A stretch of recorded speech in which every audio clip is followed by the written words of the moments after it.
आपण माने निज निज देवतांक उपरे विश्वास करती। आमे आज यही कहानी जानिबा साई बाबांक विषयरु। मोर ए भिडियोटा आपण माने लास्ट पर्यंत देखंतु। साई बाबांक कहानी। भारत रे अनेक धर्म अछि जेउथिरे हिंदू, मुसलमान, सिख, ख्रिस्टियान, बौद्ध, पारसी जन मुख्यतः एवं एही संप्रदायक लोक माने निज निज देवता उपरे विश्वास करती। किंतु एही दुनिया रे एपरी जने सिद्ध व्यक्ति मध्य थिले जन्म जिए एक कौनसी धर्म रे कौनसी भेदभाव रे करि नथिले।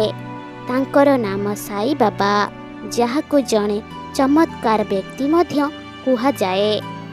एवं साई बाबा प्रत्येक धर्म अंशरु जन्म होइथिले, तेणु से प्रत्येक धर्म को उच्च बोली विवेचना करिथिले।